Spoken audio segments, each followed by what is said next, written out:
வறட்சியும் வெள்ளமுமாக பல்வேறு நாடுகள் சந்திக்கும் பிரச்சனைகள் உட்பட சில உலக செய்திகளை பார்க்கலாம். மத்திய மற்றும் ஐரோப்பிய நாடுகளில் கடந்த 20 ஆண்டுகளில் காணாத அளவிற்கான வெள்ளப்பெருக்கால் ஏராளமான வீடுகள் அடித்துச் செல்லப்பட்டு விட்டன. ஆஸ்திரியா, ருமேனியா, செக் குடியரசு மற்றும் போலந்து நாடுகளில் கனமழை வெள்ளத்தால் இயல்பு வாழ்க்கை முற்றிலும் பாதிக்கப்பட்டுள்ளது. வெள்ளத்தில் ருமேனியா மற்றும் போலந்தில் தலா 7 பேர், ஆஸ்திரியாவில் 5 பேர், செக் குடியரசில் 3 பேர் உயிரிழந்துள்ளனர். செக் குடியரசு மற்றும் போலந்தில் இன்னும் வெள்ளம் வடியாத நிலையில் மக்கள் மின்சாரம் இல்லாமல் தவிக்கும் சூழல் நிலவுகிறது.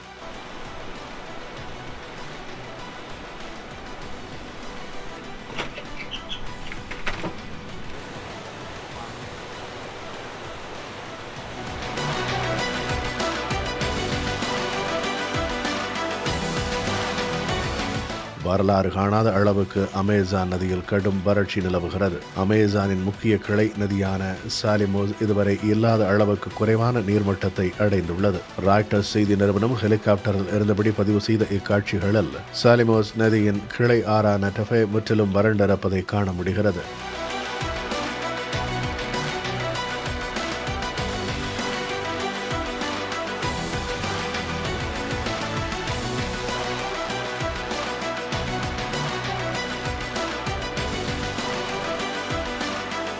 சீனாவில் பிரபலமான நிலா திருவிழாவை விண்வெளியில் இருந்தபடி 3 சீன வீரர்களும் உற்சாகமாக கொண்டாடியுள்ளனர். சர்வதேச விண்வெளி மையத்திற்கு கடந்த ஏப்ரல் மாதம் ஜங்ஸு 18 விண்கலத்தில் சென்ற ஏ குவாங்ஃபு, லீ காங் மற்றும் லீ குவாங்ஸு ஆகியோருக்கு விழாவை ஒட்டி சிறப்பு விருந்து அனுப்பப்பட்டிருந்தது. அங்கிருந்தபடி அவர்கள் தங்கள் குடும்பத்தினருக்கும் சீன மக்களுக்கும் வாழ்த்து தெரிவித்தனர். சீன நாட்காட்டியின்படி 8வது மாதம் 15வது நாளில் இவ்விழா கொண்டாடப்படுகிறது.